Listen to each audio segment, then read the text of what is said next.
from the break room. This is called the break room. This is a platform that I have that I record with and record on. It's a way and a means for us to connect. And, life is crazy. Life is a journey that sometimes takes you across the world, like we're about to find out. And in your journey, sometimes you gotta stop and pump the brakes and, reassess where you're at before you know where you're going. And today I have a blast from the past. A blast from 25 years to be exact. It's funny. I have before I introduce you properly. I just want to say that I have a colleague of mine. I love her. She's a good person, and she's from Iran, Hmm.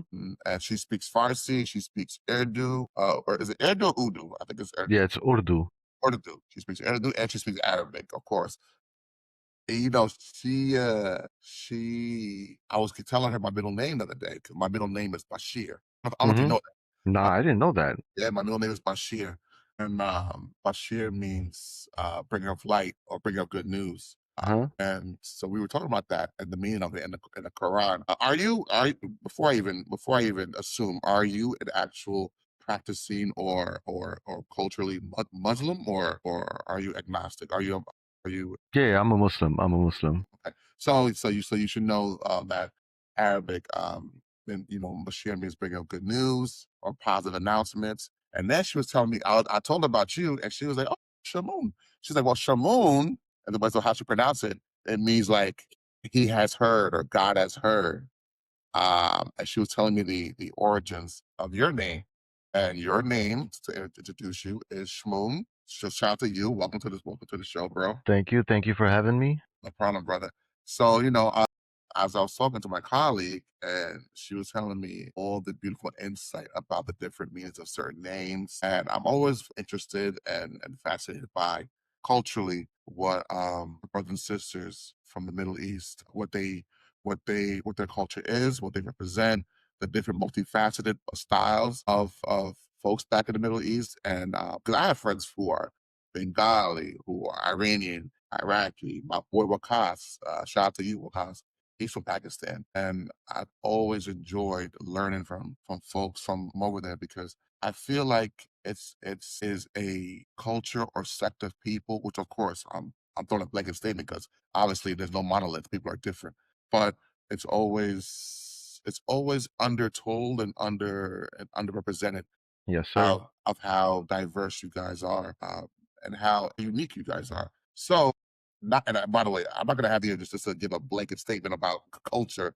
So you are an individual of your own. So we're going to get to the nitty gritty about you as an individual. But I also wanted just to let people know one of the reasons why I'm having you on is because I appreciate just off a jump you as a person, also you as a culture. So I'm glad to have you on. But like I mentioned, I haven't seen you in 25 years. Yeah, it's been. So it's been a long time, a long time. So first and foremost, I'll tell you for doing this because right now it's like what? No, it's Yeah, 6:01 where you at. it's It's 6 6 p.m. p.m. where you're at right now. You're in Pakistan, right? Yes, sir. What city are you in? I'm in Lahore. Lahore. So where's Lahore? Lahore is a little bit, you could say it's like in the middle of Pakistan. Karachi would be down south by the ocean, and the capital, Islamabad, is up north. No. Okay. Okay. Okay. No, before we get into it, I want to say it was a year or two, or maybe recently, in the last few years. I know out there y'all been having some crazy floods. Am I mistaken? Yeah, I think the floods were happening in Balochistan. That is, I think, up north. No, no, that's actually down south, actually, a little bit. Crazy floods going on over there. And naturally, it's a third world country, so the infrastructure it's not like how it is in the States, obviously. And obviously, there are different parts of, like you could say, like where I live, it doesn't flood where I live. Really? Yeah, it doesn't flood where I live, but yes, if we do get a lot of rain, then you probably get maybe like 12 inches, 10 inches of water. Then I just wouldn't take out the car and we just chill at home. Mm. And, I know very little about the climate, terrain, and just overall weather out there. All I know is that, like, when I first met my boy Wakas about 20 years ago in like '04, he had to go to a wedding out there. Yeah? And he was like, yo, it was like January. And he was like, yo, I got off the plane. It was like 119 degrees. Yeah, yeah. It gets really hot. It gets really hot out here, though. It does, huh? Yeah, yeah. I mean, and mind you, as we speak, it's 8:01, 8:02 a.m. here in New York, and it's like 12 degrees out here. So I don't think you want to experience that anymore, even though Yeah, he does it. But yeah. So through my board of class, I would always just inquire and answer questions about Pakistan, and like I said last year, I heard about the floods. I felt bad because I heard it was really bad out there.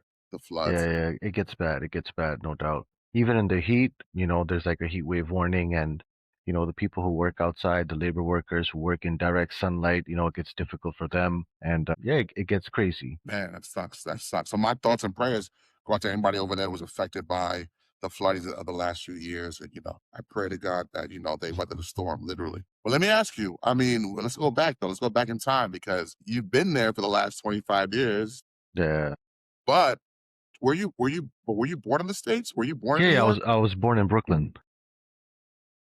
Okay, okay. So tell me that journey then. So you're born in Brooklyn. Yeah, I was born in Brooklyn. I think we lived in Brooklyn for maybe, I think, 3 or 4 years, and then we moved upstate to Chestnut Ridge. To Chester. So you moved from Brooklyn to Rockland. Yeah, we moved to Chestnut Ridge, lived there for I don't remember exactly how long, and then we moved to New Hampstead, Okay, okay, okay. To New Hampshire. Spring Valley, you could So say. Spring Valley, yeah, Spring Valley, right, right.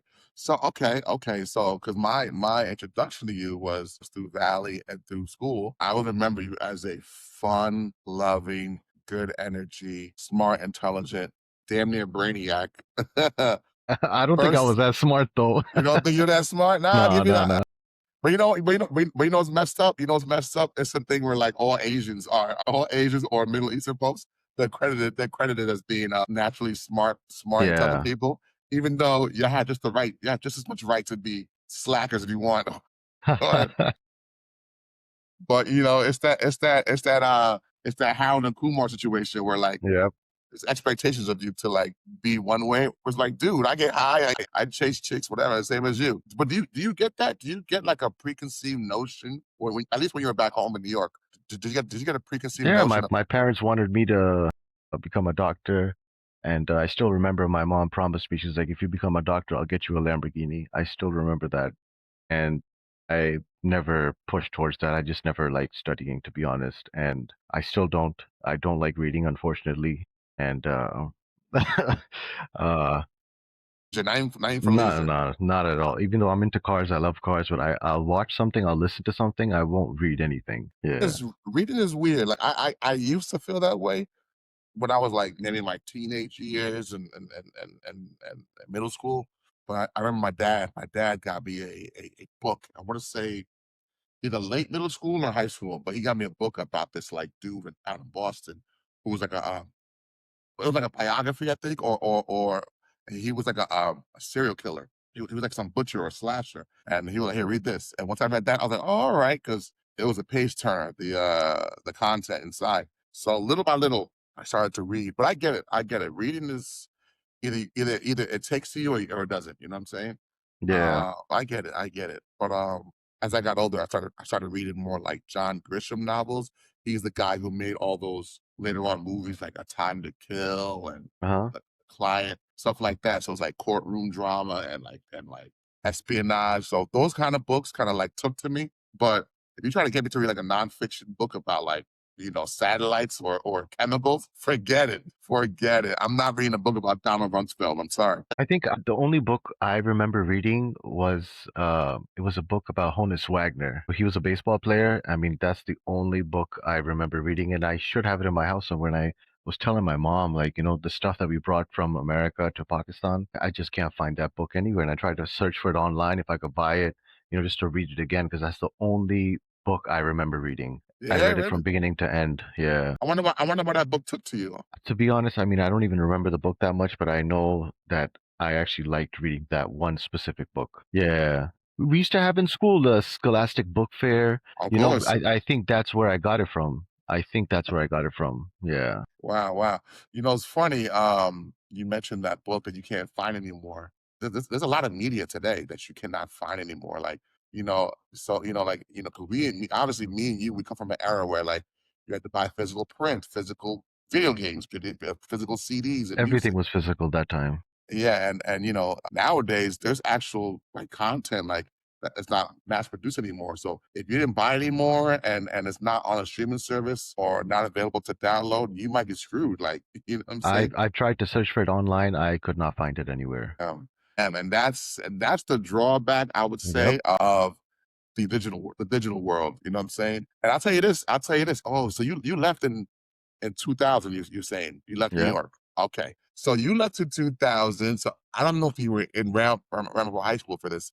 'Cause I remember I left in the freshman center. I left in eighth grade. you left at the freshman. Oh, so you didn't go, you didn't get a chance to go to the freshman center Nah. I went to the freshman center. I didn't get to go to high school. to 10th grade. Okay. Yeah. Because I remember you being in class with me in freshman center. So I was like, I know he was at freshman center. I know he was there. And I bring that up. I bring that up because I remember it had to be 10th grade at the big campus. But I remember one day I ran to an old classmate. I don't know if you remember Jason Sunwoo. Yeah, I remember Jason Sunville. Okay, so I ran to Jason Sunwoo, and this is like Dreamcast, Sega Yeah, Dreamcast I era. remember. And he one day like came up to me like, "Yo, look what I got!"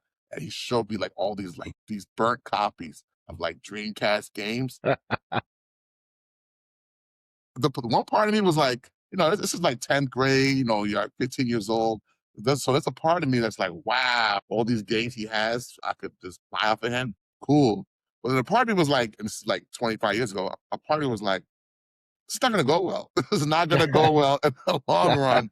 Because like gaming systems are like what $300 and then if not more. And Yeah, I and I'm remember like, that time N64 cartridge. I think I got Mario for like $90. This no was kidding. way back in the day, way back from Toys R Us. I remember you get the ticket from Toys R Us, you pay for the ticket, and then you go to the counter to collect the game. This is at the Toys R Us on Route 59. Yes, on 59. Yes, you're Yeah, right.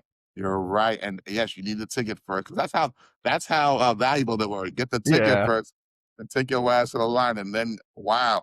So yeah, to your point, when I saw him with all those like allegedly, by the way, allegedly, when I allegedly saw him with all those burnt copies of like different like Dreamcast games. This is not gonna end well for Dreamcast, you know what I'm saying? And then it was like a foretelling for like the future of like just burnt media in general and just the piracy. yeah. Which, like I said, I feel two ways about piracy. On one hand, I feel like hey man, like these companies sometimes they overcharge for certain products anyway. So it's like, you have to deal with the backlash of that, with the accessibility of that. But at the same time, I was like, damn, like you do need a functioning at least product out there to keep the industry going because if not, you may have no more product to purchase or to have. So I felt two ways about it. But I remember that was a glaring sign that like times are changing when it comes to media. And to your point, you can't find that book today. Listen, this past year in theaters, there was a sequel for 28 Days Later. It was like 28 Years Later, I think it was called. Hmm. And, so to gear up for 28 years later, I wanted to like watch the first one, 28 days later. And up until this year, you could not find that movie on any service because or even to purchase because there was a fight between the studios as far as the film and there was like some legal jargon going on with the film. So like it was not available to purchase at all to even view. Wow. And I was like, this is an example of how the internet can work against you where you should have bought the physical media to watch it because now you Yep. can't view it years later. But then they fixed it for the sequel. They fixed it. But yeah, I mean, wow. So you left the ninth grade. Well, So you were in New Hampstead from Brooklyn, and then you went to school here in Rockland, elementary and junior high. You said your mom would have got you a Lamborghini. This Yeah. question: is your mom rolling in dough like that? Was life that was life that grand coming up? Yeah, I think life was really good, man. At that time, my dad, he owned a couple of pharmacies, one in the Bronx, two in the Bronx, one in Brooklyn. He also owned New York City medallions, the yellow cabs. Yeah, we had those. Yeah, so my So he dad, How long how he, long how long how long were your parents in the States before you were born? my dad lived in New York. He left Pakistan when he was like 17. Oh, wow, really? So he's lived in New York for like around 44 years. Wow. Yeah. I mean, I would Yeah. assume for him to own a medallion or, the medallions are not cheap, bro. I mean, back then they were really expensive. I think the last high price I remember was 1.3 million a piece. But now, since when Uber came and we were in Pakistan, and I guess we just weren't up to date, and it just killed the whole taxi scene in New York City. Yeah, I've heard. Yeah, that is true. That is true. But yes, to your point, because my homegirl, she's Moroccan, and her father drove cab all his life here. Once he came to the States, I remember she said like, yeah, it used to cost like 1.3, $1.2 million for a Yeah, medallion. just for the license, basically. But my thing is like, how do you accrue that? You just get a loan? I don't understand As in, how do you get. from what I remember, my dad, he at one point he had like around 20 medallions, but when he bought them, it was like 10, 12, 15,000 a piece. So with Wow, time, it just the just price just accrues. yeah just Wow. kept going up. And I remember at a point then because we had so many taxis, and instead of us going and taking it to a workshop to get work done on the taxi, then we he just opened up his own workshop where we'd fix our own taxis and obviously get to fix other people's cars too. He was a hustler. He was a smart man. Yeah, 100%, 100%. Are your parents still with us? Are your Yeah, parents still yeah. good? My Good, dad, good. my mom and dad, they're both here. God bless. Yeah, Oh yeah, wow. So he came at 17 years old. He hustled, he grinded, he got his medallions, got his shops. That's that. Shout out, salute to him. Salute yeah, to him for having the foresight and the wherewithal to yeah. hustle and I grind. still think when he told me that his first job when he came to the States was a welding job. So I guess he started from there. Then he opened up a deli, and he just told me stories of back then how it was. He'd have to keep a security dog, a German Shepherd, because people would come in and steal. No kidding.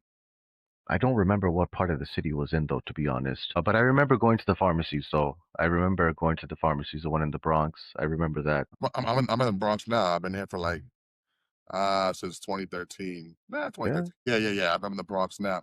Wow, wow. Next time you speak to him, ask him what part of the Bronx was his spot in. yeah, 'Cause definitely. yeah, because I lived in Southern Boulevard, I lived in Pelham Parkway, now I'm in Cobb City. Um, but yeah, man, that's great, man. That's great. Like, I'm very impressed that he had like I said, the foresight and the hustle to do that, to do that, because I obviously laid the groundwork to support his family, to support you, and it was all for the better. So salute to him. Yeah. Wow. Okay, so he's grinding. He's here since 17 years old. He's grinding. What about your mom? Was she already here? No, my mom got married to my dad when she was like 18 or 19, I think, and they had me, I think a year. So your parents were young parents. Yeah, my dad right now he's like 77. My mom is probably like around 54, 55, I think. So there is an age gap. She's young. Yeah, yeah, Man, God bless her. yeah. God bless her. She's young. Okay, cool, cool, cool, cool. That's what's up. All right. So you guys, so they made a home here in New York. They had just you, or you had siblings? I have three younger sisters. All three are in the States. One's in LA and two are in Naples in Florida. So Yeah. okay, so would you say that they came with you to finish school in Pakistan and then they came Yeah, back to basically we all moved. We sold the house and we moved to Pakistan. All of us basically being Pakistani, it's like a little bit different where you could say the reason why I'm still here is because I'm the only son and I don't want to leave my parents alone. So basically, as in the Pakistani tradition, how we think is that our parents are there for us when we're young and we should be there for our parents when they're old. So they take care of us when we're young and we're supposed to take care of them when they're old. the Yeah. So being the only son, that is, I guess you could say, the main reason why I'm still sitting here and I'm not back in the States. Do you find that on a personal level, do you find that to be restrictive? Do you mind it? Do you embrace it? Yeah, it's basically when I moved here, it was really difficult. I mean, adjusting when I came here and I had to join school, I had no idea that I'd have to take an admission test. Really? Now, yeah, there's a there when I came here, there were only two American schools, so meaning that they had an actual American high school system where their teachers were from America, the principal was from America, and the best school that's in Lahore. It's a Lahore American school, and I went there for the test, and I had no idea. I've never given an admission test. I had no idea what that was, Mm, and I failed the test, so I didn't get into mm, that school. mm. And then they recommended us to a different school, and then I went there. My dad even tried to talk to the principal that we can give some donation or something, because I was like, I want to be in that school, because that school was like, at that time it was the best of the best. And I remember, like, you'd have foreigners there. Like, when I was in that school given the test, I felt like I was in America. Like, you can get Reese's Pieces at for lunch. You could buy American chocolates. The books were all from America. The teachers were all foreigners. It was good. They had a beautiful basketball court, a legit basketball court, and yeah. But then I went to a different school, Scarsdale International School. Then I went there, joined there in the ninth grade, and graduated from there. Yeah, Interested, interested. I'm wondering the culture shock of it all big because culture shock. Big culture shock. I mean you're in ninth grade, you're in New York, you're in ninth grade. Was it a gradual thing that your parents told you, "Hey, get ready, we're gonna move soon, or we're gonna move this fall or this spring or whatever"? No, no, it was just that we're leaving. We're gonna go. We put the house up for sale. Sold the house. We packed up all the stuff. We got a container to the house, filled up the container with stuff, sent that container out by ship, and we just bought one-way tickets and we left. And I was a kid. I was excited for the whole adventure, but with time, I realized that it was very difficult. Like, I just never liked it here, because everybody was so different here. I Different wasn't how? different how now. Obviously, when I came here, we moved. Obviously, we didn't have a house right away, so we moved in with our dad's friend for, like, I think 2 3 weeks or a month, until we got our own house on rent. And then after that we made our own house, and then I started school. And then I still remember when I started school, one of my boys, Fizan, he was from Texas, so he was born in Texas. He lived there for maybe, I think, 10 12 years, and he moved out to Pakistan. So because of him, school was pretty good, because I got to relate. This boy's from Texas, he's from America, facing the same problems as me, and we got chit chat. I still talk to him till date, a really good friend of mine. Good, good. But it was very difficult, man. The whole system, the way of life here, it's very different. In America, you do everything yourself. There's no help as such, because cost of living here it's not that expensive, you could say, compared to the States. And it's just that the overall lifestyle was really different. When we went to my dad's friend's house, they had house staff. So there was a cook, there was a cleaning lady, there was a driver, and I wasn't used to that type of stuff. And obviously, with time, slowly, gradually, I got used to it. I really wanted to go back. I actually failed ninth grade, thinking that maybe my dad would send me back, but he didn't, and I had to repeat ninth grade again. Mm, Sorry, not ninth, it was 10th grade. Yeah, my sister was in ninth, so in 10th grade, me and my sister were together, and that was tough. Being in the same class as my sister, she would leave me at the house if I didn't wake up for school. yeah, It was very different, because in America, we could get on the bus, go to the bus stop, get on the bus, get to school. If I missed the bus, I'd either walk to school, or my mom or dad would drop me. But over here it was different. Like, the driver would take us to school. It's very different lifestyle. interesting, interesting. Yeah, my parents. I'm a first generation. My parents are from Haiti, and in the summer times, I would go back there to like hang out with my family and stuff. And similarly, I would see like we go back to Haiti, and there's maids and there's cooks and there's live animals being cooked in front of you, Yep. and there's all these different experiences where you're like, holy crap, like this is not like America, where in America it's like do for yourself all day long. Yep.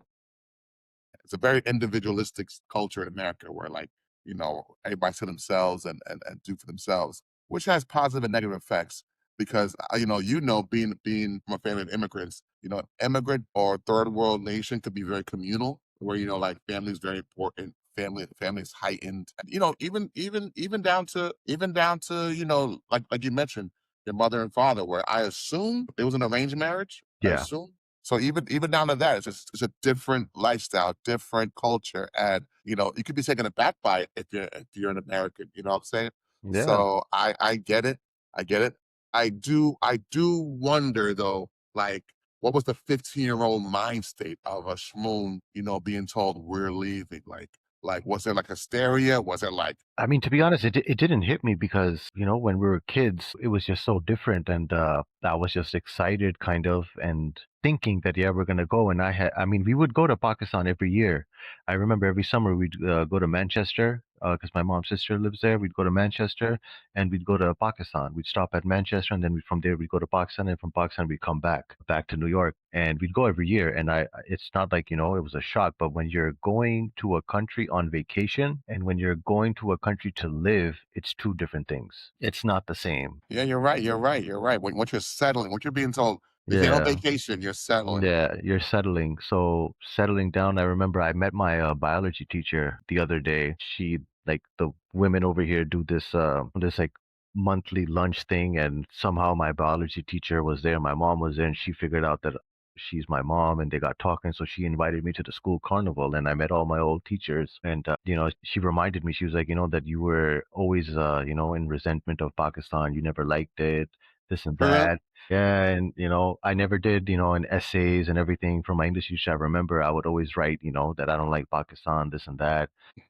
And You were in the pissed. end, yeah, well, yo, I was pissed and I wanted to go back because I remember I was about to get my license, and once I was gonna get my working papers, I would have started, a part-time job or something, start getting some money, and start living life. But it was like that time I moved out, and you know, it is what it is. Yeah, Obviously, that's I've what. grown. I'm used to it now, and yeah, Where do you think life would have taken you if you stayed in the States? to be honest, if I was in the States, to be honest, I think I would have been better off in a way that I would have started working earlier, What's up?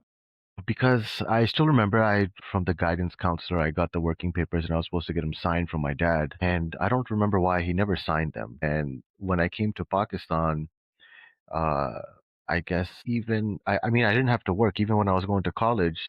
I didn't need to work. You could say living the lazy lifestyle, just doing nothing, just going to college, hanging around, whatever, just driving around. And I started working really late because there was no need to work actually. There was no responsibility on me. Like in America, of course, I'd want to have my own car. I'd want to move out because that's how it is in the States. Like when you're 18, you move out.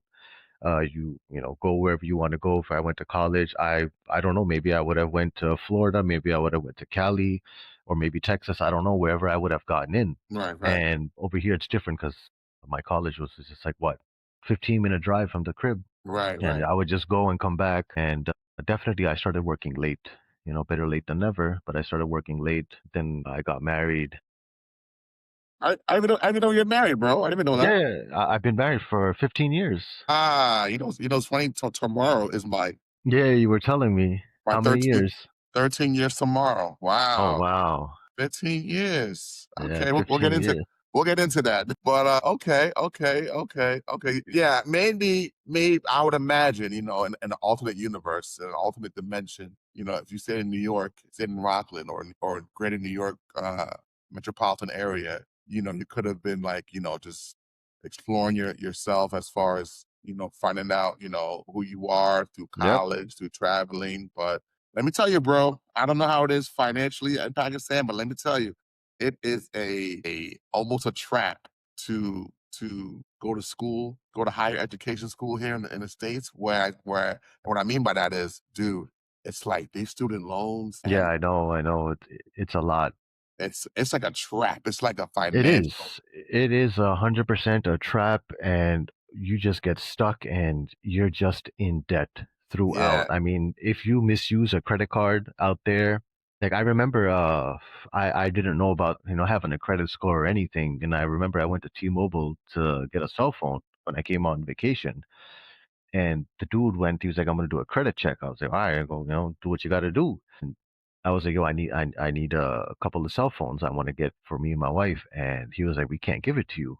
And I was like, what are you talking about? And I remember that I paid cash because I was like, if I can get it on installments or whatever, the plan, the deal, whatever you would get out there. right. And I was like, I'll be able to use that cell phone in Pakistan as well because cell phones are very expensive here. Really? So yeah, yeah, luxury items.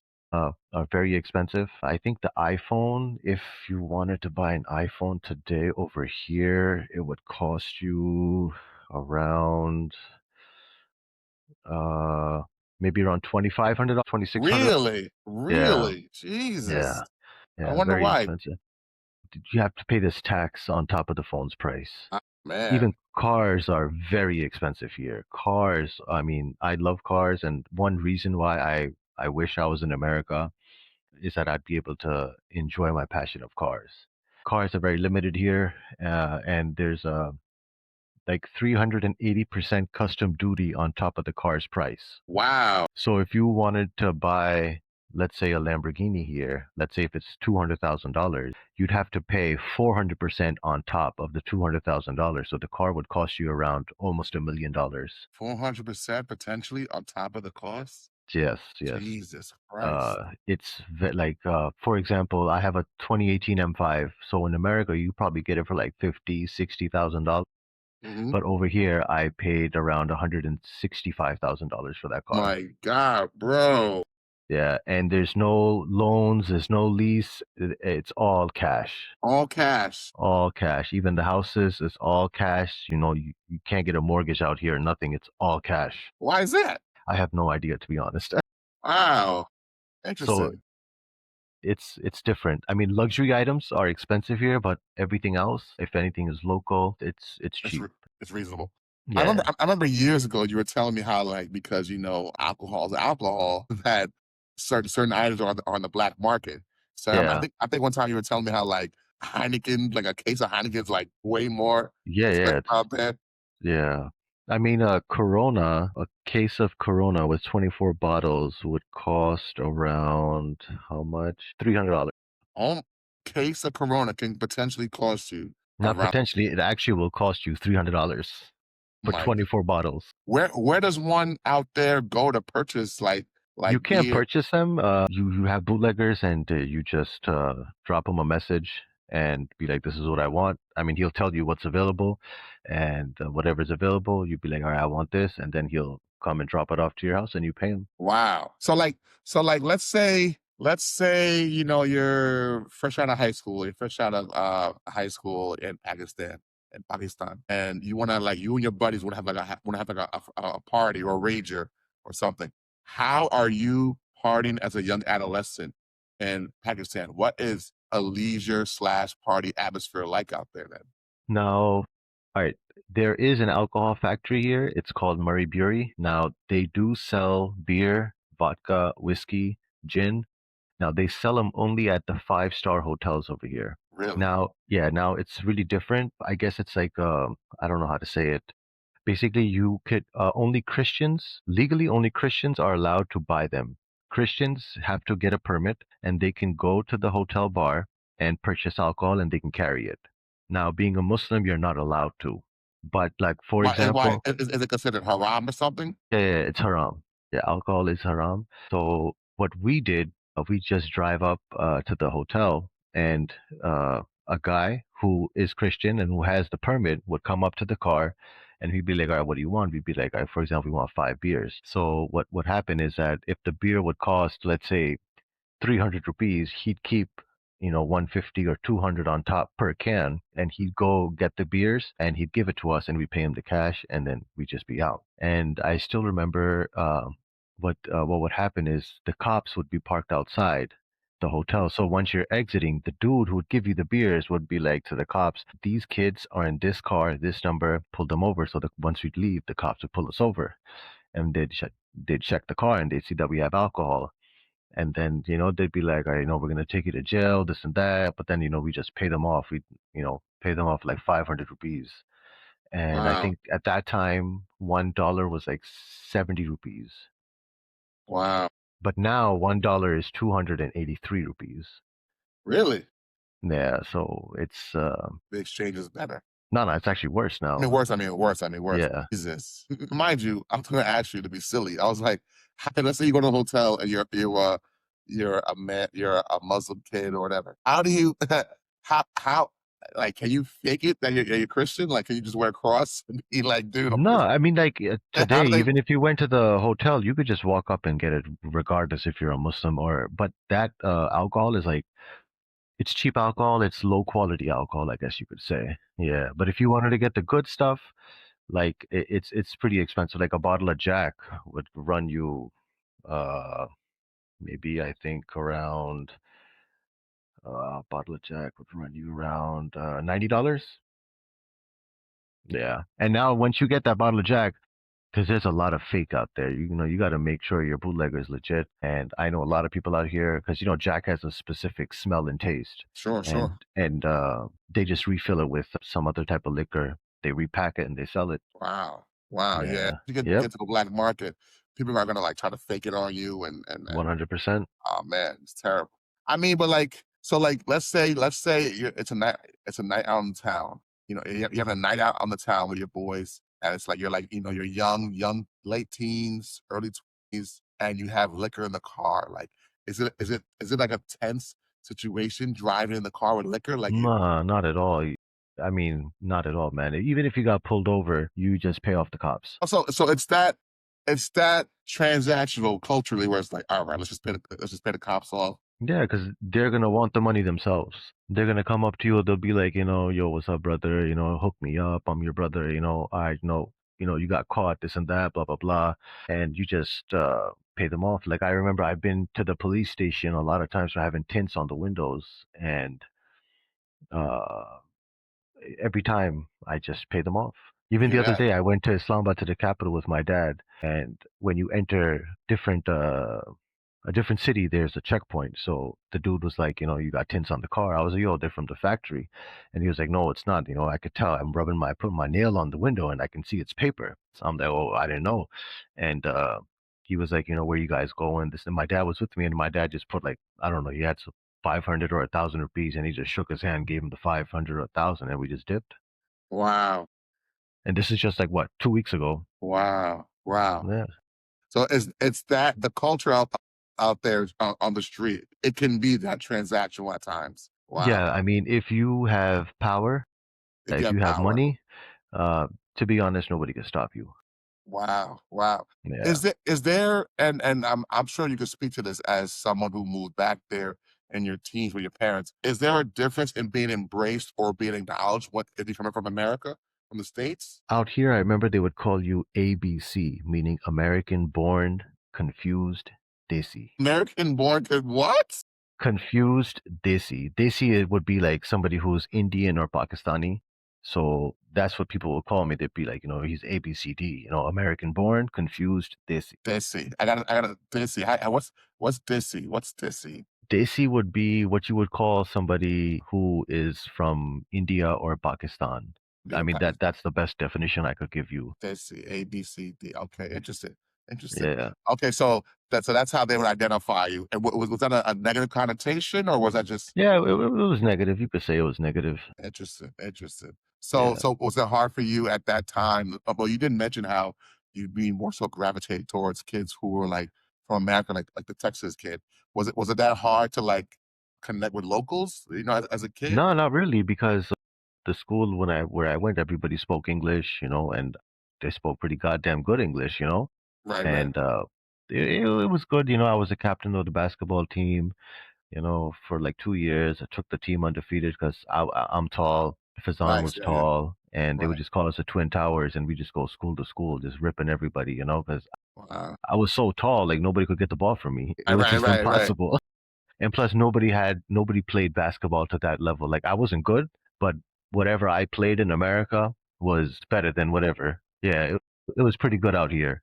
Right, right, right, in comparison. Yeah.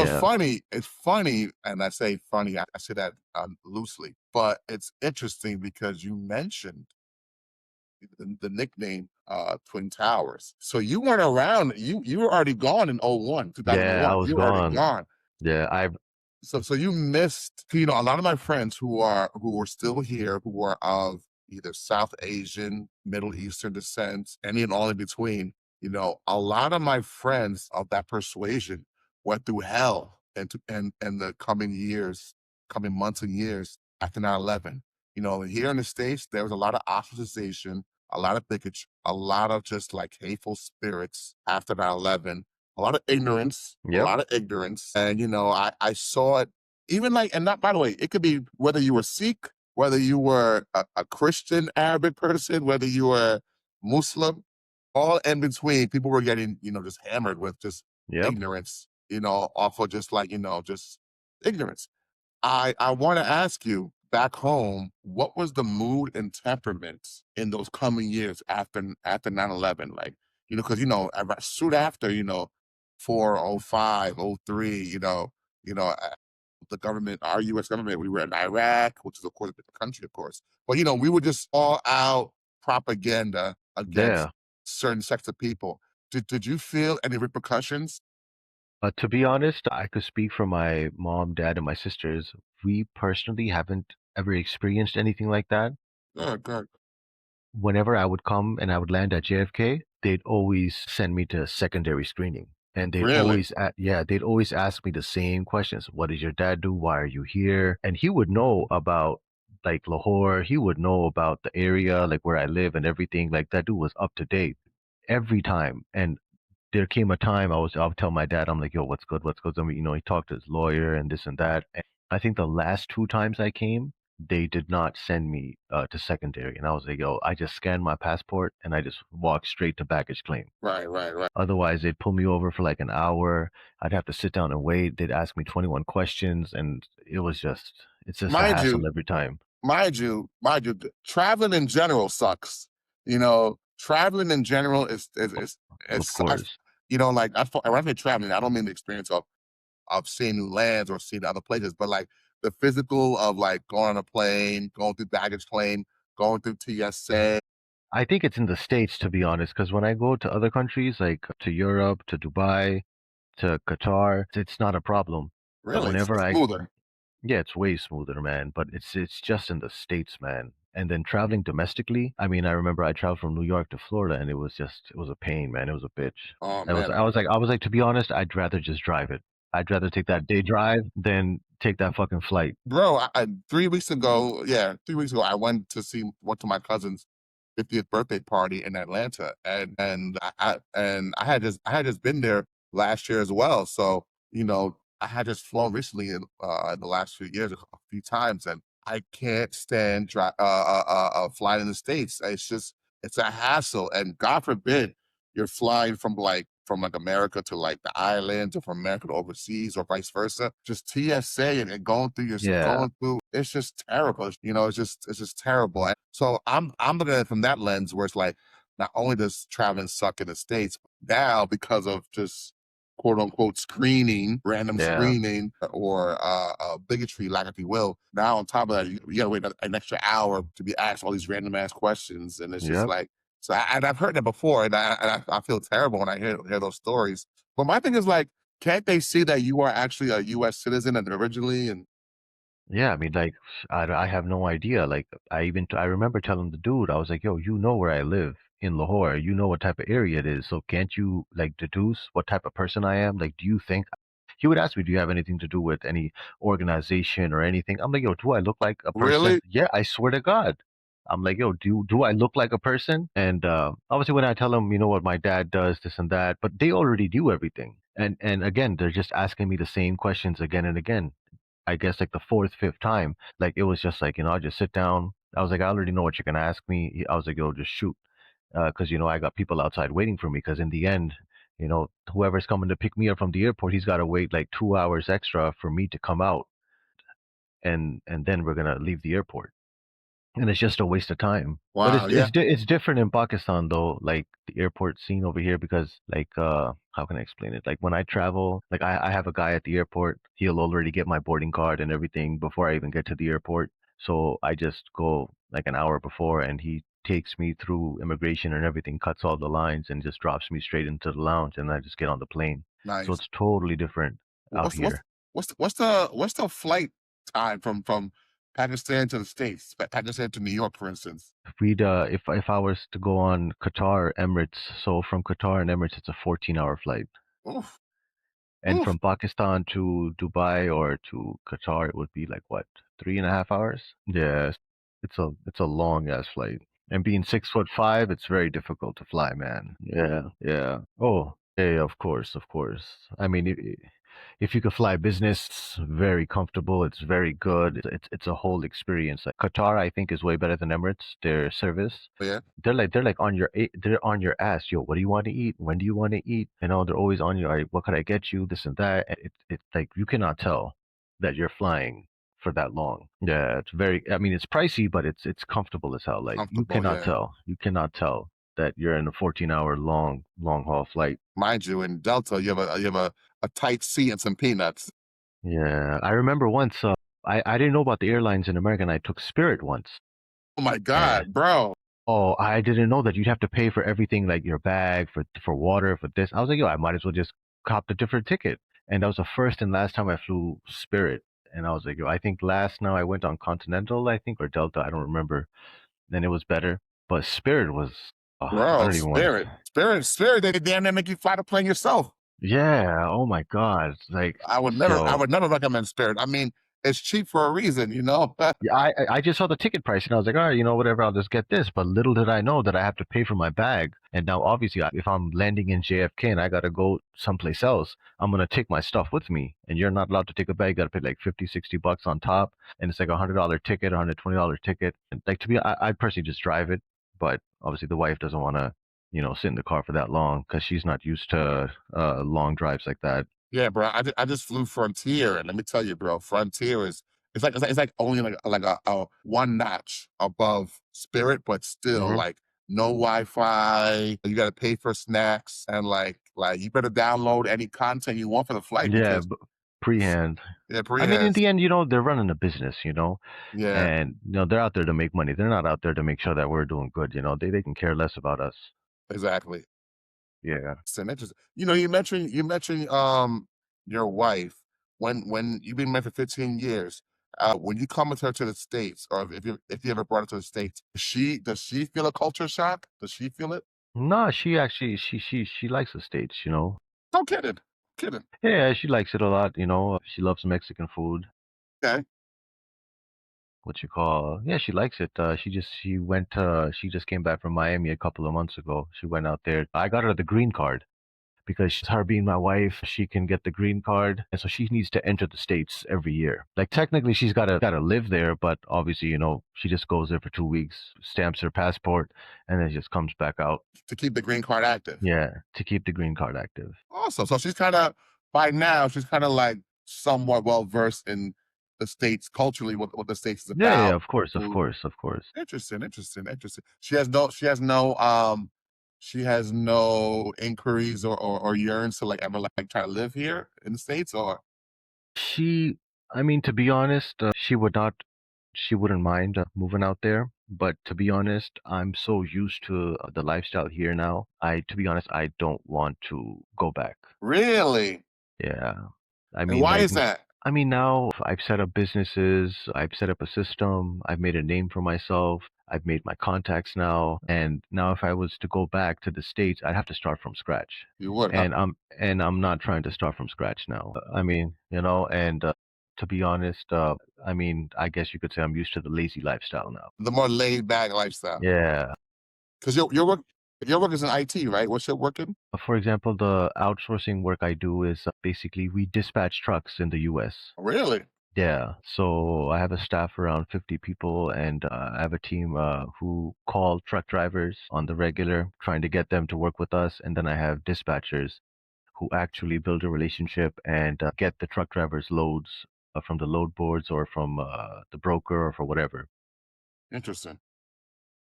So like that, I'm actually earning dollars sitting in Pakistan. No kidding. Yeah.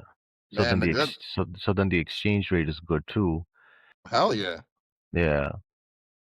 Honestly, so you're making beaucoup money. You're good. You're good, Yeah. man. It's all Yeah, right.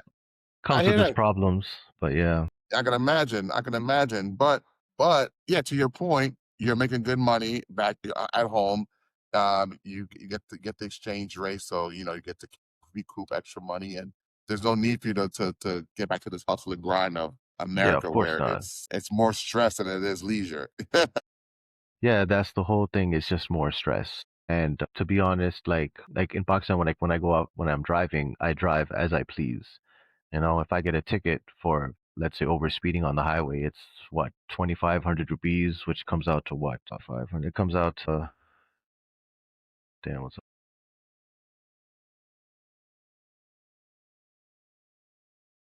But oh wow, dude, I drove to Canada in September. I drove from New York to Montreal, and close to the border, I guess the road just got kind of there was a hill I didn't hmm recognize, and my and you had a cop up ahead.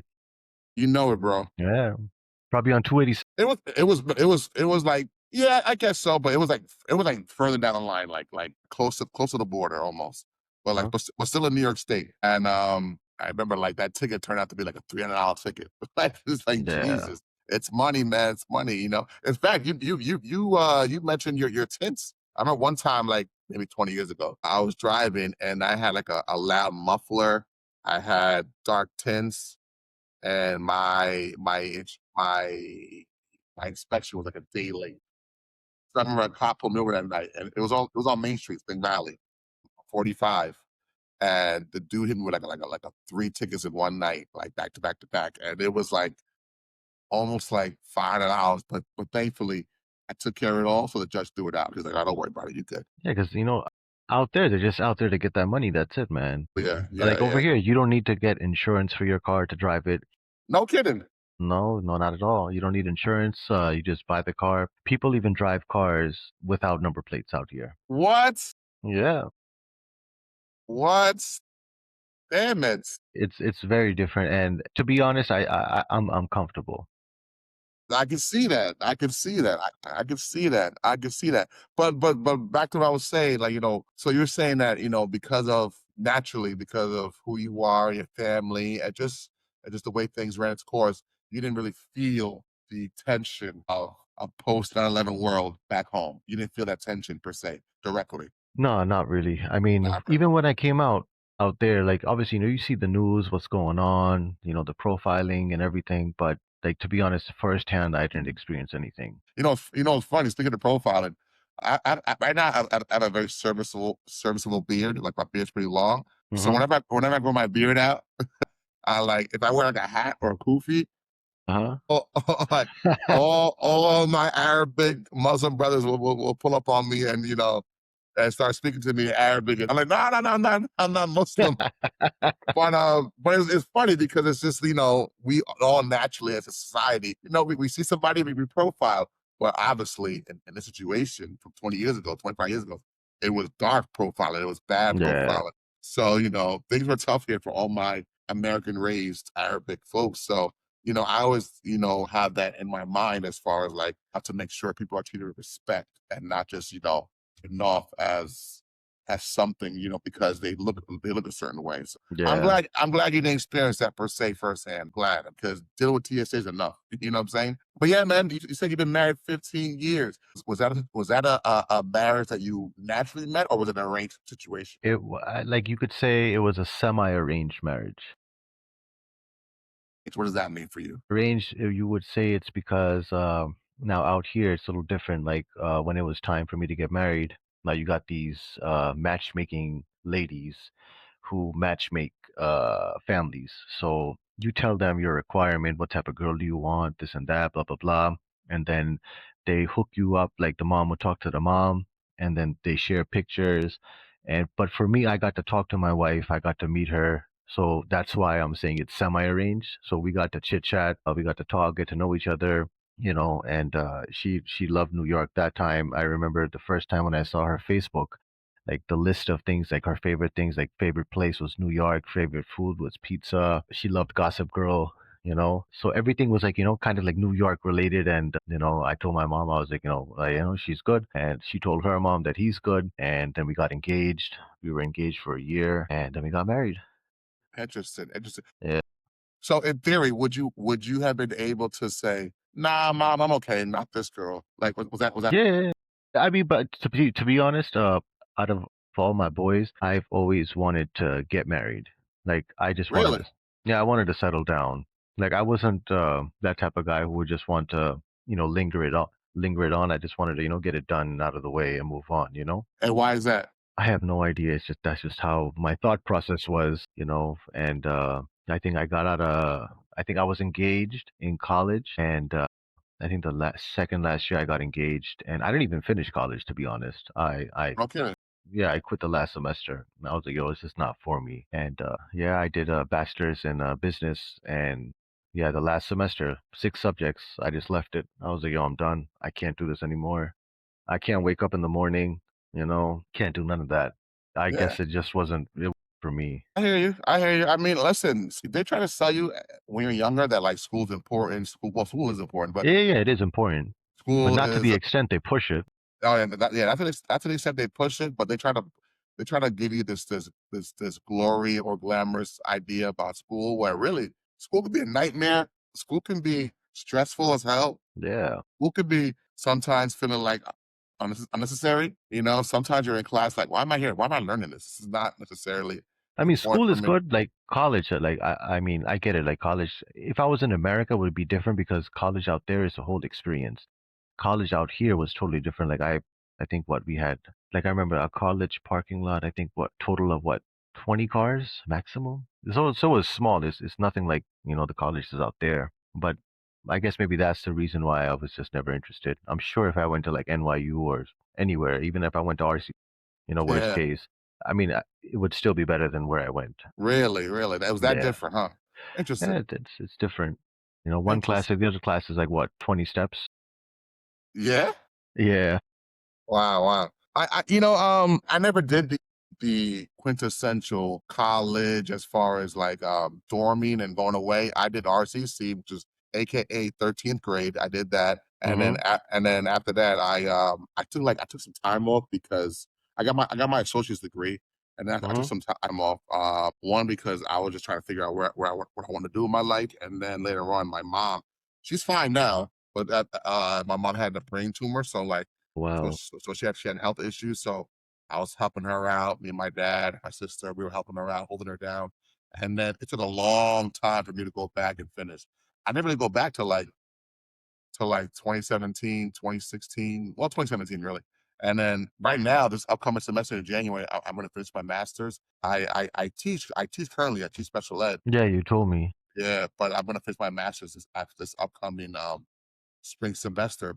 Yeah, it took a long time for me to get back into the rhythm of things, and like I said, I didn't have the "Oh, I'm going away for 4 years. I'm gonna dorm. I'm gonna have, dorm parties and, wild out and have fun." I didn't really have that. It was more like commuting. It was more like just like, it was more of a nuisance, you know? Yeah. But So I personally think like the parties and all that stuff. I mean, it's good, of course, but in my opinion, I think if I wasn't a part of it that much, which actually saved me and made me more of a professional person in life. right, right, Because in the end, I mean, it's unfortunate that if you got money, you're good. If you don't have money, then life's just really difficult. So in the end, you got to be able to hustle. You got to be able to make money. And if you're professional and you're a hard worker, I mean, I think you can make it anywhere. right. To your point, back to marriage, to your point, I can almost sympathize or empathize with you because I got, like I said, tomorrow's my 13th year anniversary, and I can honestly say I also did not. I mean, I dated when I was in my early 20s, late teens. I did date, sure, and I did have one or two girlfriends prior. Well, serious relationships prior, I would say, to my Hmm. marriage. But to your point, I never was the type of person that yearned to be outside going crazy, you Yeah. know, hooking up with random people. I was always more like, I don't mind getting married young, and I don't mind finding a mate to be with early because I feel like I thought back then, and maybe I still feel this way now, that the sooner you find a mate is the sooner you can start your new life. You know what I'm saying? Yep. 100%. And I don't know how it is right now in Pakistan, but let me tell you, right now in the States, we're in a certain era where like a lot of people are not getting married, or a lot of people are not dating as much. And it's a financial strain on people, it's a life strain on people. It's just like a situation where like people are more, how would I say, they're more I don't really use the word confused, but they're more lost or just like scrambling, where like maybe if you're married early in life, you have an idea of okay, this is what I have a system. I have a shared life goal with somebody, and we have plans, and we have a journey that we're already making plans for.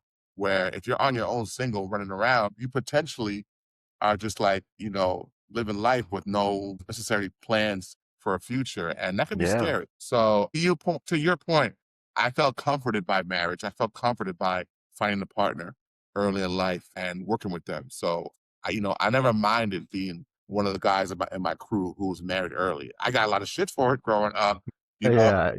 When I got married, bro, a lot of dudes were like, "Word already? Like, really? Yeah. Like, I was the first one myself.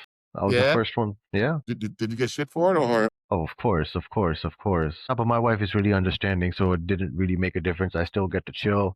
I still get to do whatever I want. I still get to play Warzone whenever I want. I mean, like, there's no restriction, you know? right, right, So some people get married and, they get bound, you know? right, right, right. Damn, you just said Warzone, and it's funny you say that. It's funny you say that because a lot of my boys play uh, Call of Duty, and they're Yeah, like, bro, you should hop on. And the problem with me is, back in like springtime, I want to say March or April, I sold my PS5. I sold it. I was like, I'm not using it as much, and I'm only playing like 2K, the basketball game. I, I, huh? I was I wasn't really playing Call of Duty as much in the last few years because maybe like in '07, '06, '07, '08, I was playing Call of Duty a lot, Modern Warfare, but Modern Warfare was a game I tolerated, even though I historically never liked first-person shooters. Mm-hmm. I historically never liked first-person shooters. I was always a third-person shooter, if that. So I never really cared for it. But Modern Warfare was, a classic game in the 2000s. So I had that. But in the last few years, my boys were like, "Yo, you need to get on Warzone. You need to get on Call of Duty." And I was like, "Okay," but it never took to me. And then, so I sold my PS5 early this year, and then now I'm like having like FOMO. I'm having like Yeah, I'm like, damn, like all my boys are on it, and they're like, "Dope, bro, it's mad fun." And yeah. so I might re up in the new year, but I was gonna wait. I don't know if my I daughter's think you back. should wait. No, no, you're good. I think you should wait for PS6 when it comes out. Yeah, that I'm waiting for, and Yeah, also I was like, all right, because up to a year ago or a few months ago, I was being led to believe that in the fall GTA 6 is coming out. So I was yes, saying to sir. myself, I was like, all right, let me wait till GTA 6, but then they pushed it back to spring, and then Yeah. now I heard it's being pushed back till next fall. So I'm like, dude, if that's the case, I'll just wait a little longer now. You know what I'm saying? So Yo, I I'm really, waiting for GTA 6 myself. I already told the wife, I was like, I'm gonna take a week off work. yeah, I'm for 1 week I'm booked. so, I'm gonna yeah, be booked yeah, this is a holiday for me. You might not see me. 100%. You might not see me till Ramadan. Yeah. So Yes, it's like sir. I feel you on that. So I'm kind of waiting for GTA 6. Once GTA 6 is really coming back, and yeah, I'll go for it. I mean, listen, bro, I grew up a gamer like you, of course. So like in the last few years, I mean, the last few months, I missed like going online and playing Red Dead Redemption 2, which was Yeah. 'cause that was my game for a long time. So I missed that. But other than that, I'm gonna wait. I'm gonna wait it out. I'm gonna wait it out. But You want to know something funny about Red Dead Redemption? You know how you could play poker? all day long, I play poker, bro. Yeah, but in Pakistan, we couldn't play poker on Red Dead. Yeah, they tell me that's not crazy. Whoa, whoa, whoa, whoa, whoa.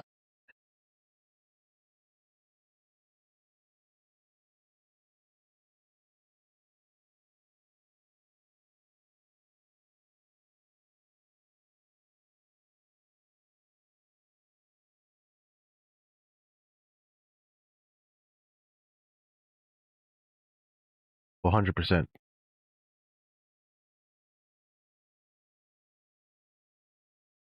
Has had a great, great life as far as it's been what 12 years and it's still rocking and rolling.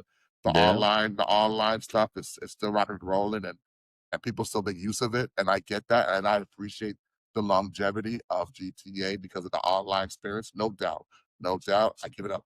But in my opinion, Red Dead Redemption 2 is, in my opinion, my favorite Rockstar game, and also, like I said, one of the top 5 game experiences I ever had. I'm including Mario, I'm including GoldenEye, I'm including, I'm including Tekken, I'm including Mortal Kombat, I'm including all the classics. I would say I'm including Shenmue on Dreamcast. You name it. I've been around the block, bro. I own almost any gaming system growing up. The only gaming system I never had, for sure, was probably GameCube and Neo Geo.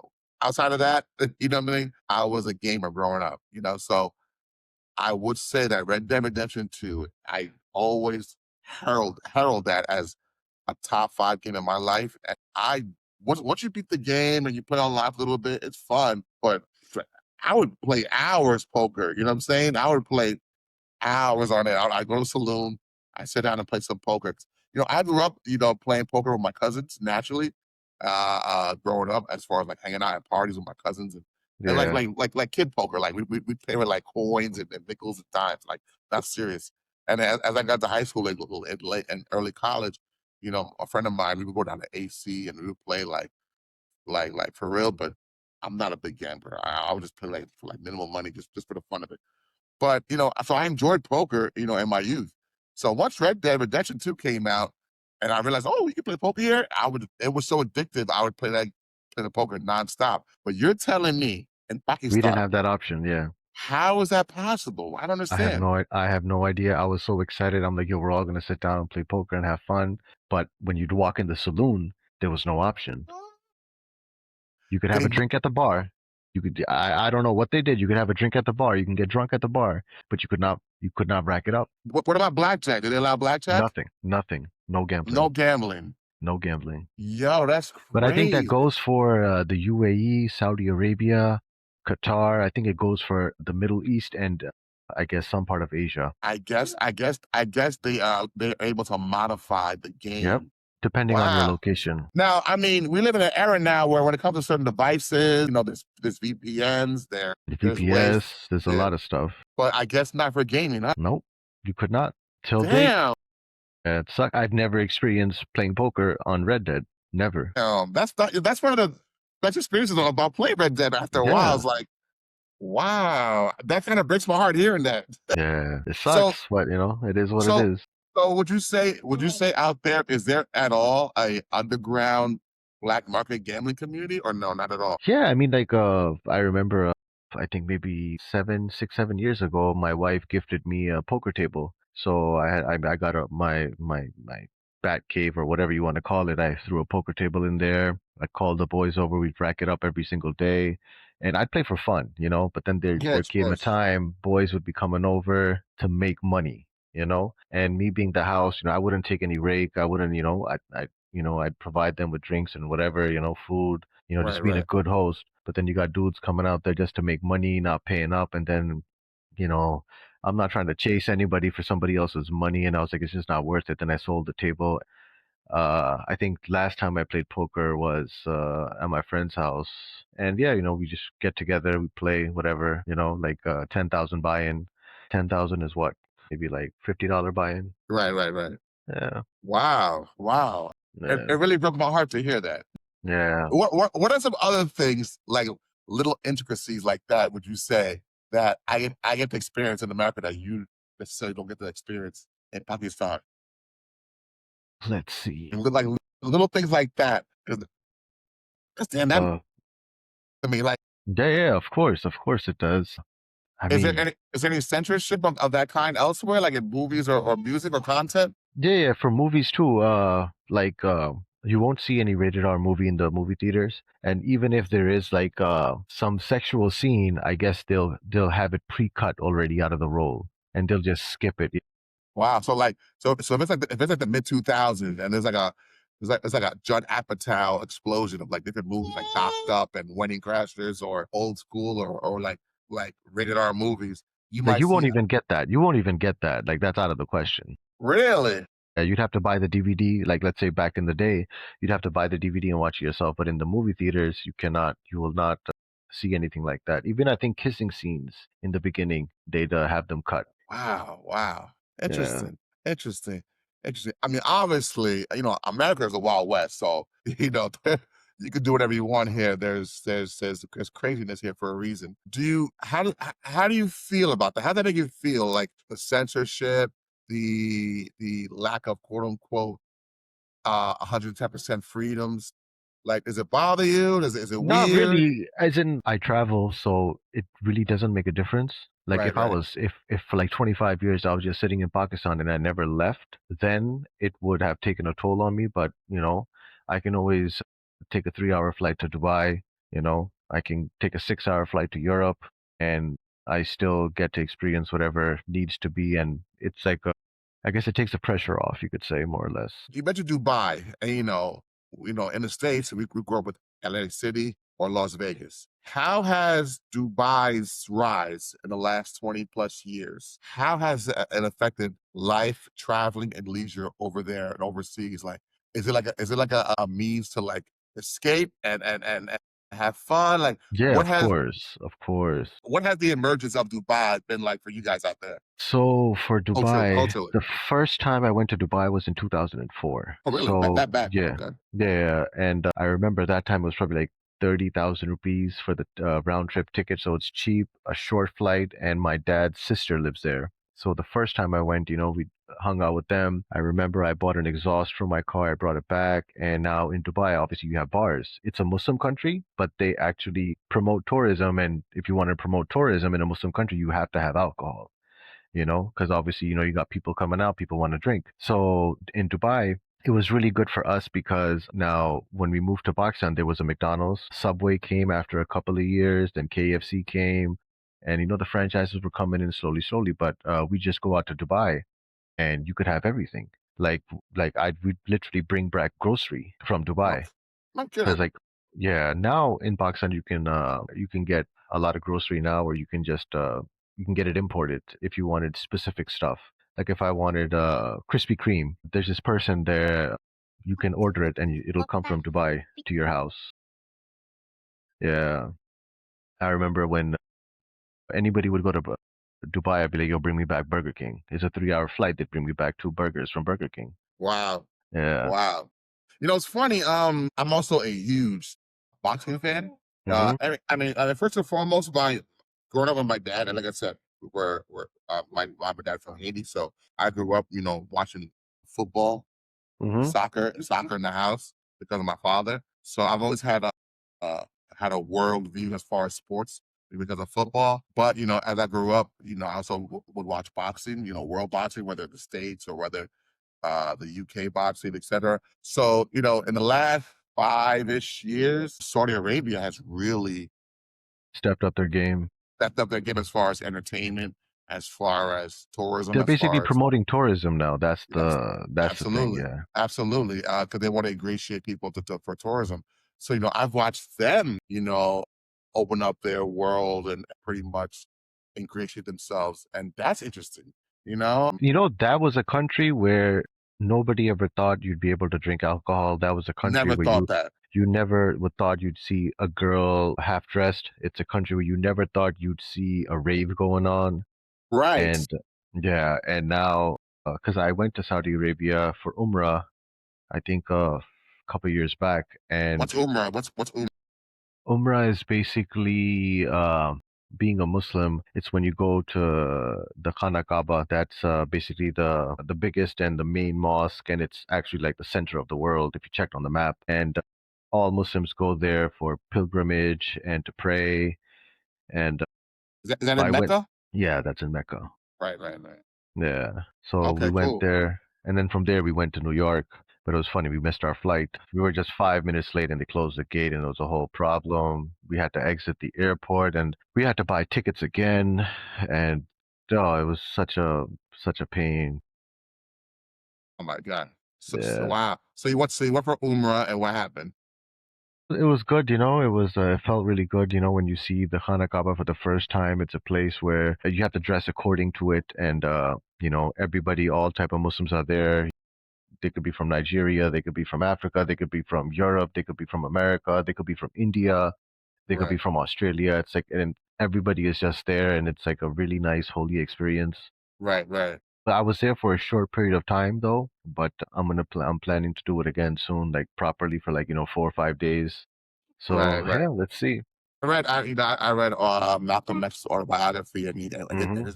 his experience when he went there. He like he saw blonde hair, blue eyed Muslims. He Yep. saw all different backgrounds there, all there to uh, pray and commune and all that stuff. And I've always envisioned that it's a beautiful experience to do that. So I'm glad you had that experience. I'm glad you had that experience. That's dope. That's Yeah. dope. But yeah, shoot, I got sidetracked. We were talking about before.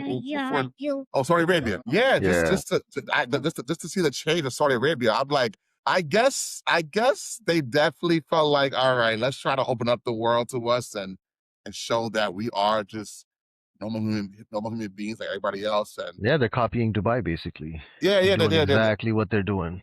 they learn from Dubai. They learn from Dubai and realize there's money there. There's money for Yep. tourism, and 100%. I think that's dope because the more we bridge cultures, the more we bridge experiences, we learn from each other, and it's good business. It's just smart Yeah. business, you Everybody's know. out there just to make money. Yeah, it's all about money and it's smart money. So I respect that. I respect that. So you mentioned how back to marriage. You mentioned how it was semi arranged. You chose her, and is it a situation where you get to choose, or does she have a choice too? Yeah, of course she has a choice. Awesome. And and what was the first like? Oh, well, you said you were engaged for a year. Was it weird? Like, is it weird? And remember, I'm coming from a place where like you have to like when it comes to dating, you have to hunt for your food. Where like you have to court somebody, you have to like Yeah, of course. invest time in them and see if you like them, see if you hit it off, and see if you want to move in together for like months and on end, and then maybe a year or two or three, and then you hit it off and get married. For you guys, since you kind of like were semi arranged and you guys kind of saw each other like, okay, I like her and she likes me, let's see what happens. Was it weird connecting and figuring out what you guys are aligned with as far as commonalities? Like, what's it like to be in a semi-arranged or arranged situation as far as getting to know somebody? Is it weird? Is it normal? What's it To like? be honest, because I've seen, because when I moved here, I've attended weddings, and the majority of them were all arranged, and I guess that made it easier for me to understand what I'm about to go through. And definitely, she was really understanding, and she's also traveled. She's been to Europe, to London, So she's so so she's she's well versed. yeah, yeah. So it wasn't bad, to be honest. I'm not gonna lie. But in the end, you've also been married for 13 years. I mean, I personally think either if it's love or arranged or semi-arranged or whatever you want to call it, no marriage is easy. You have to compromise. You have to compromise. I mean, like I personally think that I'm better off with the arranged marriage than if I had done a love marriage. I can see that. I can see that. I can see that. I can see that because at least you know that there's a immediate duty aspect Yeah. there where maybe, dare I say, sometimes free will is too confusing. Yep. Yep. And sometimes free will allows you to confuse yourself too much as far as what you think you deserve versus what's dutiful about marriage or Yeah. about. So I get it. I get it. Well, I'm glad, man. 15 years is a long time. Yes, God sir. bless you. God bless you. And I hope that you have, 50 more years. You know what I'm saying? So Yeah. I respect that. I respect that. Man, I'm still tripping off the Red Dead, off the no Red Dead. poker. Yeah. I'm still, I'm still. You understand, Shmoon? That was a staple for years of Red Dead. Like I'd hop on, like I get home late from work or whatever. I take care of the kids, checking on everybody. Once the lights go down, and everybody's sleeping. I'm play some poker. Let me go play some poker for like a half an hour, and it would spend Yeah. like 3 hours, and it was fun. It was just addicting. But man, just I guess I am someone who's not scared by censorship. A lot of people here are in this country, America. You hear all the time, my freedoms, my freedoms, my freedoms. They really fight for every little thing. And not just here in America, even in Europe. In France, if a sick day is taken off your work schedule, they riot in the streets, so in the Western world, you're used to fighting for every little thing, Everything. Yeah. everything to to show how free you are. And there's nothing wrong with that. But I never really necessarily minded some censorship or some red tape as long as it's like sensical. You know what I'm saying? But man, if they told me, all right, guys, no more poker, red dead, you might see me protesting the streets. You might see me come outside. Like, all right, enough's enough. But no, I get it. I get it. I get the idea that like, and not just in the Middle Eastern world. I mean, I have friends who are in China who they tell me like there's certain apps you can't view. Yeah, in China it's really different. Like there's no WhatsApp out there. There's no what you call it. You can't tap your American Express card like that. It's Really, it's very yeah, yeah. why? I wonder why he can't use American Express like that. I I wonder why. mean that you can because I import a lot of things from China and I sell them out here or to America and to Yeah. Europe. But it's because I have a Chinese friend who works for this electric company in Pakistan. So I Mhm. learned a lot from him. Mm. And they have they have WeChat. Like we have WhatsApp, they have WeChat, and they want their Chinese people to support their own app Which and I'm everything. not mad at that. No, but it's like that with a lot of other things. They have Alipay out there, like how we have Apple Pay. They have Alipay, and like whatever the world has, they have of their own. I guess that's a decent way of putting it. And I guess to Yeah, centralize it. they centralize it. Okay. Yeah, I've seen like they have this amazing phone company called Xiaomi, Huawei. Huawei or whatever, and Yeah, I see their tech. I'm like, yeah, it's crazy. this is Yeah, pretty but dope. you don't have the Play Store on it though. What do you mean? If you bought a Huawei phone, you won't have a Google Play Store or Apple Store. You're gonna have Right. to use their own apps. So Their that's the own whole apps. reason why even in Pakistan we don't have nobody uses that phone because you Right. won't be able to download like I wouldn't be able to download Riverside. Right. Yeah, Right. Interesting. Yeah, I mean, no doubt. I definitely feel like I'd rather be more aligned with the Western world as far as tech, or not even necessarily tech, but like as far as like third party apps, stuff like that. yeah, But I do sometimes see some of like the Asian or Chinese in particular hardware and tech. I'm like, I want yeah. to see what that's about. Like, I want that. Even the cars. I see certain cars out there. Yo, yeah, You're a vehicle man. I see certain cars. I'm like, yeah, I want to drive that. yeah. I It mean, looks so much more advanced. they took out this new car. It's supposed to compete with Rolls Royce, and I think it's $100,000, and you get like the same shit you get in a Rolls Royce, but it's just Mm, that it's a Chinese car. That's it. Jesus. Speaking of cars, you mentioned you're a car man. Like you being in Pakistan in the early 2000s, you missed the whole Fast and Furious run here in the States. Yeah, I missed it. I missed it And, big what- time. and, But what, and what I mean by that is, I don't mean just the movies. I'm sure movies are global. What I mean by that is, dude, let me tell you, when Fast and Furious 1 came out in '01, dude, that summer and then that following year, everyone here in the States had a spoiler on their car. yeah, Everyone, underglow. Everybody had every, underglow.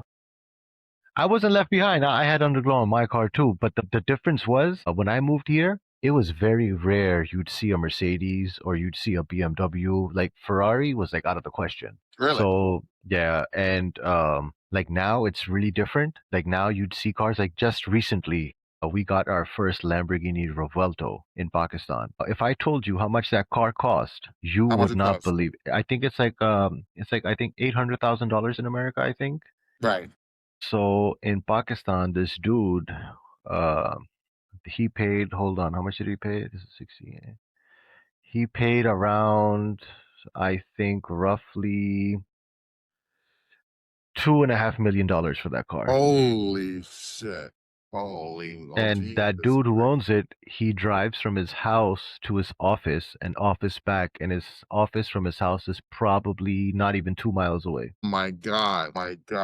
Yeah. And Yo, that's a car you can't even drive it all over Pakistan can't. because not everywhere the roads are good, you know? Like in the good areas, you could drive your car in the good areas. Right. And Jesus. it's like I'm telling you, it's very like I mean we have there's only two Aventadors, so I think there's probably total not even 8 Lamborghinis in the whole country. Wow. Like Wow.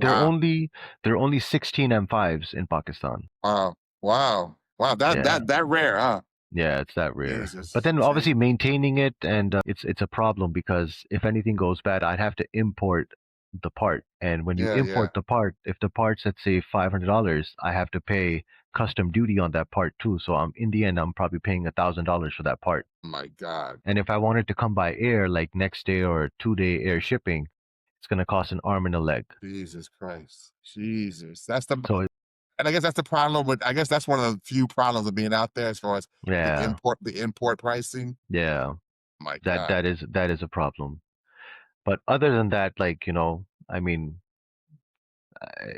it's pretty good. I like it. Oh, so I can imagine. Yeah, you sound happy.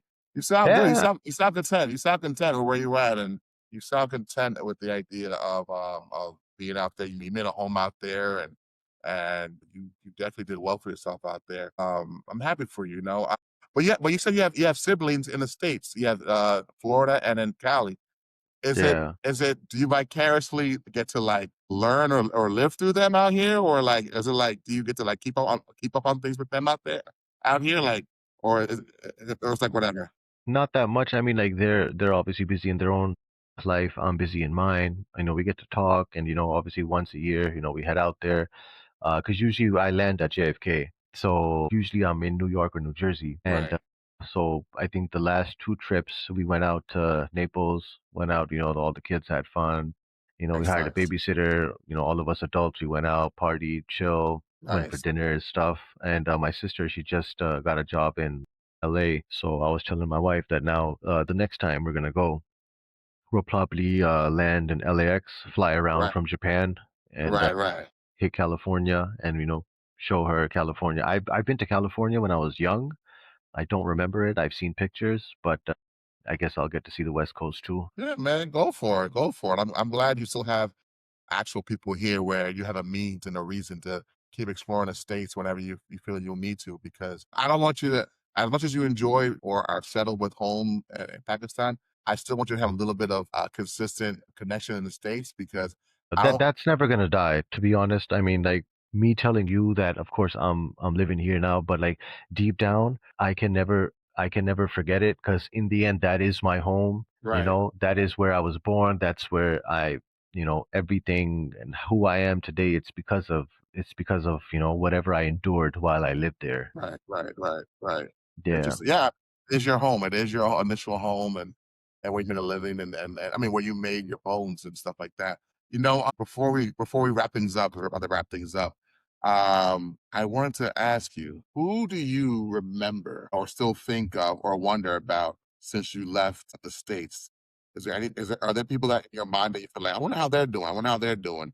I mean, on Instagram, I don't use Facebook that much, but on Instagram, I try to, if I see somebody that I was in school with, I follow them just to see what's going on in their life. Other than that, I talk to Michel on and off. Nice. Shout out to Mike. Reggie passed away, Oh, man. He's you know. he's who I'm thinking about when I ask a question. He was Yeah, I was in you my don't know. He was that one guy, whenever I'd come out there, yo, he would come pick me up. He would show me a good time. no kidding. He would take off work. He would come to wherever I am. He'd pick me up. He'd take me to the city. He would get me drinks. He'd make sure I had a good time. And No like, kidding. yo, I'm not lying. Like, may his soul rest in peace. Yes. He was one of the real ones, man. Like, he actually put in the effort. Like every time I'd come to the States, I'd see him, you know. No Uh, kidding. I talked to Danny Beauvais. Danny, He's what's up, Danny? yeah. What's he called? I talked to Kevin Frazier on and off. Yeah, yeah. You know Who you know else? you you know you know, it's funny you mentioned all these people. Well, first and foremost, let me say rest in peace to Reggie Lustin, to Reginald Lustin. Rest in peace to Yes, you, sir. brother. Let me tell you my Reggie story. I got a few stories about Reggie, but one story in particular. Well, one, before I even go into any stories, Reggie, for a short time in high school, I want to say 10th grade, if not ninth. Well, in one of those years, he was living under me in my building in Spring Valley. He was living under me, him and his mother, and like right under me. I like said, same Was complex, that in was same. that in Hillcrest? No, it was on Union Road. It was like right by Yeah. Gessner. Yeah, All right. he had left Hillcrest and then he was living. His mother and him were living under me, like I'm talking about right under my apartment, and it's like maybe ninth grade or 10th grade. And then his mother had suddenly passed away, and then he had to move out with his father, and maybe and then I don't know where they moved to. But then later on, we had reconnected like post high school a few times. And then like I want to say in like 2016, 15, I don't know. Right before he passed away. I think he passed away in 2018, I don't remember. But right before he passed away, we had reconnected. So we were like talking every so often. And then like he had gotten married, I believe. Yeah. Yeah, he got married. He met her in the DR. DR. He met her in DR Yeah. and he got married. He brought her over and he was in good spirits. He was in Yeah. good spirits. He was He doing had his a son. thing. He had a son. And then like I remember like I still have the WhatsApp chat too. We were talking about something. He had sent me a funny thing. Something funny he had sent me on WhatsApp. And we were joking about it. And then maybe like a few days later, like I just saw like online or something. Look, July oh, no, yeah, he sent me something on March 8th. I still have it. On March 8th, 2018. He sent me a funny YouTube clip. I'm looking at it as you speak. So I still have the chat up. And we were cracking up. And then I want to say by June, I was texting him and he didn't respond. And then I had found out that he had passed away like right around Yeah. that time. And that really hurt me because I was like, one, it's like, what the hell? It's like, mind you, he's a great soul, a great person, great sense of humor, 100%. great, great sense of humor. And to your point, he was a gentleman. He would give you the shirt off his back. You know what I'm saying? He'd be one of those guys. So like I hated that. And I felt really terrible for Danny. I felt Yeah. terrible for Kevin. It really hurt them hard, the most. And as you mentioned those gentlemen, there's someone out there that we can't find right now. We can't find Who? Sandler. Sandler. Yeah. Can't find Oh, Sandler. the last time I talked to Sandler was, oh, before Reggie passed away.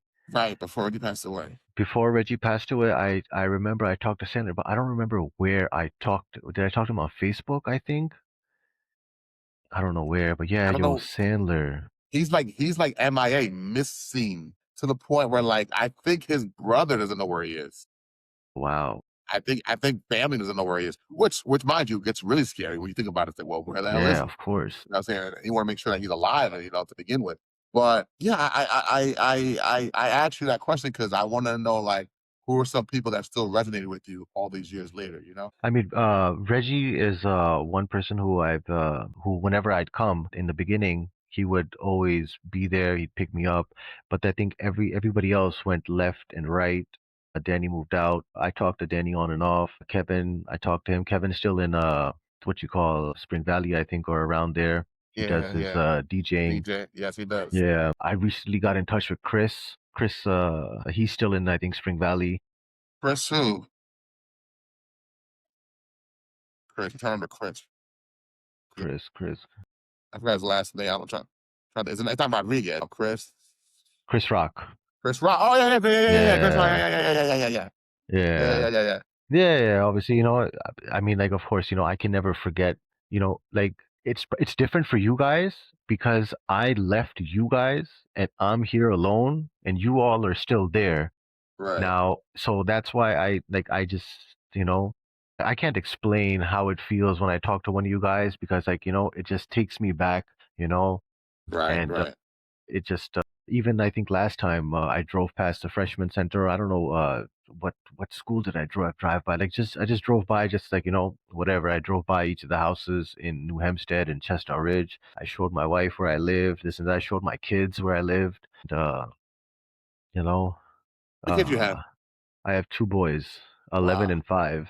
wow. 11 and 5. Wow, Yeah. wow. Did they ask you questions about the states and about your life beforehand, or? Yeah, yeah, yeah. Like they both always are like, yo, when we going back to America? Because they love the American dream. Oh They yeah. love going to the mall out there. The Nickelodeon whole thing that they got Right, inside the right, right, mall. right, You right. know, they get obviously shopping is way better out there than here. Yeah, yeah, yeah. Like it's funny, I can't even get shoes in my size over here. No kidding. Yeah, my clothes, everything, it comes from America because I just don't get my size here. Yeah, because you're an anomaly as far as your size. Yeah, yeah, yeah. You don't mean like too many 6'5" Pakistani cats. I think only James Chamber was taller than me. James Chamber. Wow, he's a good man. Yeah, yeah, Wow, wow. yeah. But but yeah, man. I'm glad that you still have certain connections you still hold on to, and I think you always been a person that was always unique and valuable in your own right. So I always made sure to keep tabs on you to make sure you were doing okay. And I'm glad to see that you landed on your feet out there and that you were able to adjust and have your own life out there. But thank you so much for doing this for me, brother. Thank you. All right, bro. No problem, bro. No, no, you did great, brother. You did great. You did great. Thank you so much, bro. And we'll connect, man. I'll probably upload this tomorrow, and I'll share it with you, and then you can share wherever you want out there, and well, it's all good, bro. All right, bro. Be safe, man. All right, all right, brother. Later. Peace, peace.